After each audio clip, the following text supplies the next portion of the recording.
Hello everyone, welcome to ace online. So ఇవాళ మనకి కొత్త చీఫ్ ఎలక్షన్ కమిషనర్ని అపాయింట్ చేయడం జరిగింది, జ్ఞానేష్ కుమార్, రైట్. సో దానికి సంబంధించిన క్వశ్చన్స్ అన్ని ఖచ్చితంగా వస్తాయి. అయితే ఈ వీడియోలో మనం ఇన్ డీటెయిల్గా అపాయింట్మెంట్ ఆఫ్ ఎలక్షన్ కమిషనర్స్ ఎవరైతే ఉన్నారో వాళ్ళ ప్రాసెస్ ఏముంది కాన్స్టిట్యూషన్లో, అలాగే ఇంతకు ముందు వరకు ఎలా అపాయింట్మెంట్ చేసేవాళ్ళు, అలాగే రీసెంట్ కొన్ని చేంజెస్ అనేవి జరిగాయి. మోస్ట్ ఇంపార్టెంట్ ఏంటంటే ఆ చేంజెస్ ఏంటి. 2023లో పార్లమెంట్ ఒక యాక్ట్ పాస్ చేసి ఆ అపాయింట్మెంట్ ప్రొసీజర్ ఏదైతే ఉందో దాన్ని చేంజ్ చేయడం జరిగింది. సో ఆ చేంజ్ ఏంటి, సో దాని గురించి ఈ వీడియోలో చూద్దాం. అంతకన్నా ముందు మనకి కాన్స్టిట్యూషన్ ప్రొవిజన్స్ కానీ ముందున్న ప్రాసెస్ కానీ దాన్ని కూడా డీటెయిల్గా తెలుసుకుంటే మీకు ఈజీగా కనెక్ట్ చేయడానికి సులభం అవుతుంది, right. So let's go in to the video. First context. So context ఏంటి, ఇవాళ మనకి కొత్త chief election commissioner Gyanesh Kumar. So already తను ఎలక్షన్ కమిషనర్గా ఉన్నారు, తననే చీఫ్ ఎలక్షన్ కమిషనర్గా అపాయింట్మెంట్ చేయడం జరిగింది. అయితే ఎవరు అపాయింట్ చేశారు?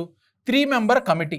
అంటే బేసికల్గా ప్రెసిడెంట్ అపాయింట్ చేస్తారు, కానీ ఈ 3 మెంబర్ కమిటీ అనేది రికమెండ్ చేసి ప్రెసిడెంట్కి చెప్తుంది. అల్టిమేట్గా ప్రెసిడెంట్ అసెంట్ ఇచ్చి అపాయింట్ చేస్తారు, రైట్. సో ఈ కమిటీ హెడ్ చేసింది వచ్చేసరికి మన prime minister Narendra Modiji, right.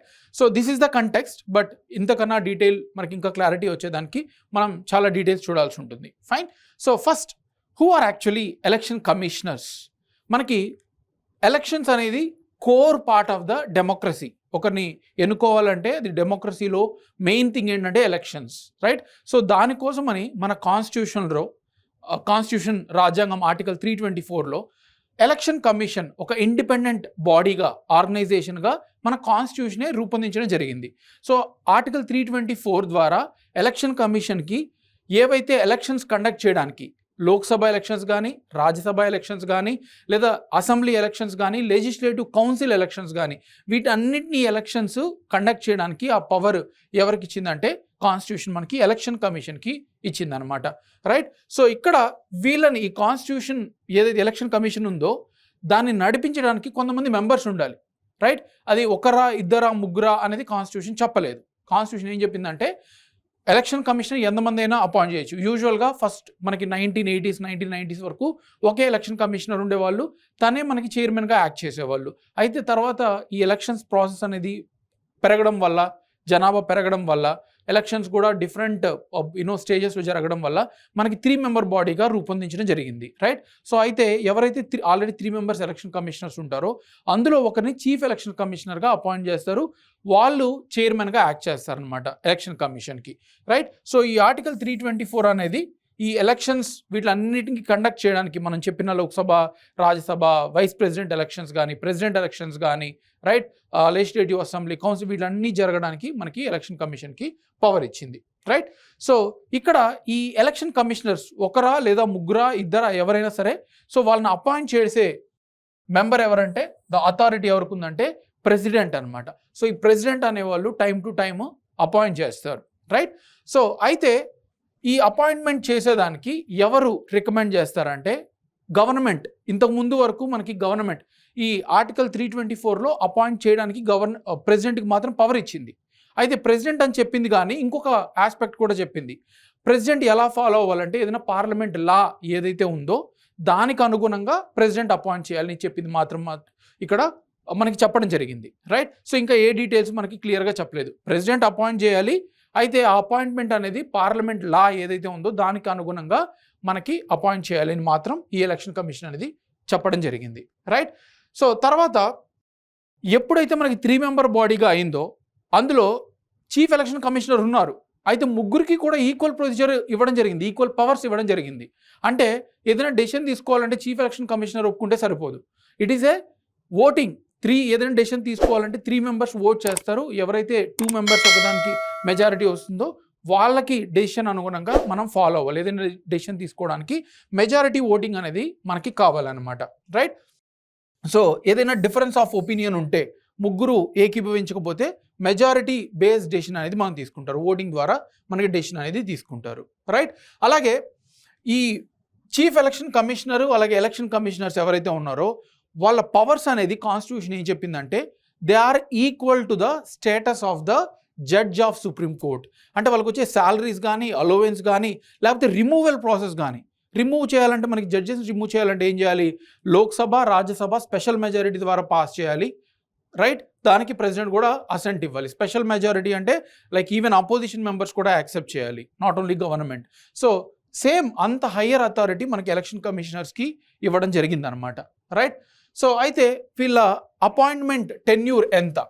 They can be in the position, అది ఎలక్షన్ కమిషనర్ అయినా చీఫ్ ఎలక్షన్ కమిషనర్ అయినా వాళ్ళకి 65 సంవత్సరాలు వచ్చే వరకు వాళ్ళు ఆ పొజిషన్లో ఉండొచ్చు, లేదా 6 years అంటే వాళ్ళు అపాయింట్ చేసిన డేట్ నుంచి 6 years వరకు వాళ్ళు ఉండొచ్చు. అయితే విచ్ ఎవర్ ఈజ్ ఎర్లీ, అంటే 6 years అవ్వకముందే 65 years ఏజ్ అచీవ్ చేస్తే వాళ్ళు ఆబ్వియస్గా they are out of the power అనమాట, అంటే వాళ్ళకి టెన్యూర్ అయిపోయినట్టే. 6 years or up to age of 65, whichever is early, ఏదైతే ముందుగా అచీవ్ చేస్తారో దానికి వాళ్ళు రిటైర్ అయిపోవాలన్నమాట. సో ఇది కూడా మనకి కాన్స్టిట్యూషన్ చెప్పింది. రిమూవల్ ప్రాసెస్ కూడా మనం ఆల్రెడీ చూసాం, that is which is equal to the supreme court judges. Fine. Now what is the case now? ఎందుకు ఈ చేంజెస్ జరిగాయి? ఎందుకు ఈ డిబేట్ అనేది ఎందుకు జరుగుతుంది? ఎందుకు అనంటే మనకి 2023 వరకు ఒక ప్రొసీజర్ ఉండేది. చీఫ్ ఎలక్షన్ కమిషనర్ లేదా ఎలక్షన్ కమిషనర్స్ని అపాయింట్ చేయడానికి ఒక ప్రొసీజర్ ఉండేది.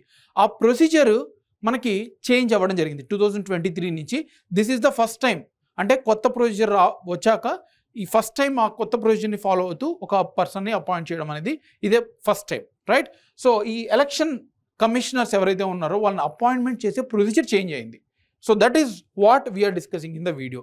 సో ఇప్పటివరకు మనం ఏం చూసాము? చీఫ్ ఎలక్షన్ కమిషనర్స్ అంటే ఎవరు, ఎలక్షన్ కమిషనర్స్ అంటే ఎవరు, వాళ్ళు ఏ ఎలక్షన్స్ కండక్ట్ చేస్తారు, వాళ్ళ పవర్స్ ఏంటి, వాళ్ళ టెన్యూర్ ఏంటి, ఇవన్నీ చూసాం. అయితే ఇప్పుడు ప్రొసీజర్ చేంజ్ అయింది అనే సందర్భం బట్టి మనకి లాట్ ఆఫ్ డిబేట్ అనేది జరుగుతుంది, right? So let's go in to detail. మనకి సుప్రీంకోర్టులో 2017, 21, 22 చాలా పిటిషన్స్ ఫైల్ అయ్యాయి. ఎందుకనంటే ఈ ఎలక్షన్ కమిషనర్స్ ఎవరైతే ఉన్నారో వాళ్ళని అపాయింట్ చేసేది ప్రెసిడెంట్. అలాగే ఆ ప్రెసిడెంట్ అపాయింట్ చేసేదానికి ప్రాసెస్ అనేది పార్లమెంట్ లా ద్వారా తను అపాయింట్ చేయాలని క్లియర్గా కాన్స్టిట్యూషన్లో చెప్పుంది. ఆర్టికల్ 324లో ఏం చెప్పున్నారు? ప్రెసిడెంట్ అపాయింట్ చేయాలి, కానీ ఆ ప్రెసిడెంట్ అపాయింట్ ఏదైతే చేస్తాడో ఆ ప్రాసెస్ అంతా కూడా ఒక పార్లమెంట్ లా ద్వారా మనకి ఆ ప్రాసెస్ ఫాలో అవుతూ అపాయింట్ చేయాలని చెప్పింది కాన్స్టిట్యూషన్. కానీ మనకి ఏం జరుగుతుంది? మనకి ఇప్పుడు 3 organs of the government, 3 organs of government ఏమున్నాయి? 3 organs ఆఫ్ ద గవర్నమెంట్, ఒకటి ఎగ్జిక్యూటివ్, తర్వాత లెజిస్లేచర్, తర్వాత కోర్ట్స్. సో ఇవి మనకి 3 organs ఆఫ్ ద గవర్నమెంట్. అయితే ప్రెసిడెంట్ అపాయింట్ చేయాలని చెప్పింది. ఎవరు ఉద్దేశాల ప్రకారం? లెజిస్లేచర్ ఏదైతే యాక్ట్ పాస్ చేసిందో ఆ యాక్ట్ ప్రకారం ప్రెసిడెంట్ అపాయింట్ చేయాలి ఎవరిని? ఎలక్షన్ కమిషనర్స్ని. కానీ మనకి ఇప్పటివరకు 2023 వరకు ప్రాసెస్ ఏం జరిగింది? ఎగ్జిక్యూటివ్ ఈ రోల్ చెప్తుంది. అంటే ప్రెసిడెంట్కి ఎవరు గైడ్ చేస్తున్నారు? ఈ ఎగ్జిక్యూటివ్ అనేది చెప్తుంది. మనకి పార్లమెంట్ లా అనేది లేదు, కానీ కాన్స్టిట్యూషన్ ఏం చెప్తుంది? పార్లమెంట్ లా ఖచ్చితంగా ఉండాలి. కానీ ఇక్కడ ఏం జరుగుతుంది? ప్రాసెస్ ఎగ్జిక్యూటివ్ అంటే ప్రైమ్ మినిస్టర్, గవర్నమెంట్ ఎవరైతే మనకుందో, రూలింగ్ గవర్నమెంట్ ఎవరైతే ఉన్నారో వాళ్ళకున్న డేటా నుంచి ఒకరు అపాయింట్ చేసి ప్రెసిడెంట్కి రికమెండ్ చేసేవాళ్ళు, ప్రెసిడెంట్ ఇన్ టర్మ్ ఎలక్షన్ కమిషనర్ని అపాయింట్ చేసేవాళ్ళు.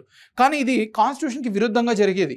కాన్స్టిట్యూషన్ ఏం చెప్తుంది? లెజిస్లేచర్కి పవర్ ఇవ్వాలి. లెజిస్లేచర్ యాక్ట్ ఏదైతే పాస్ చేసిందో ఆ యాక్ట్లో ఉన్న ప్రొసీజర్ ప్రకారమే ప్రెసిడెంట్ అపాయింట్ చేయాలి ఎలక్షన్ కమిషనర్ అని చెప్పింది.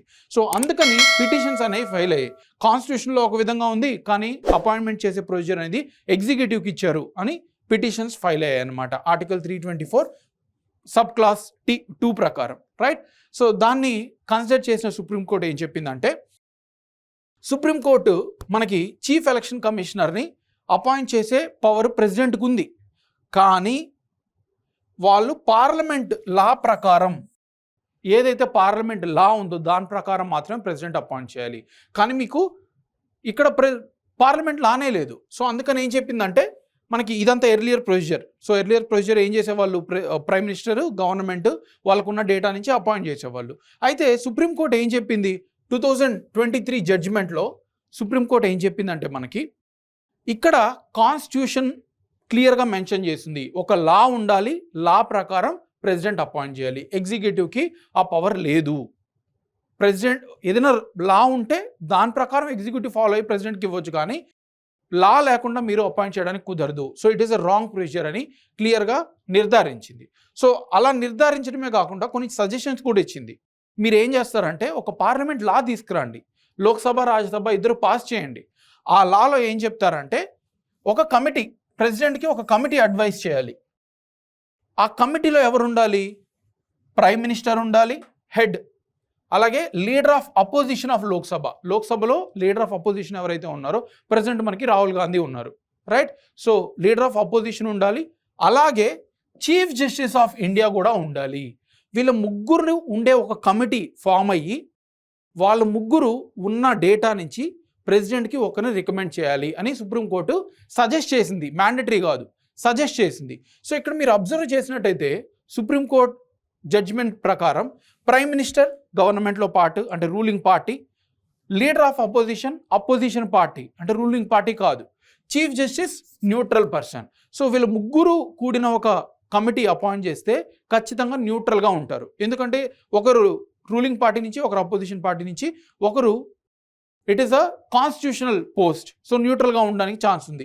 ఇది మనకి సుప్రీంకోర్టు సజెస్ట్ చేసింది.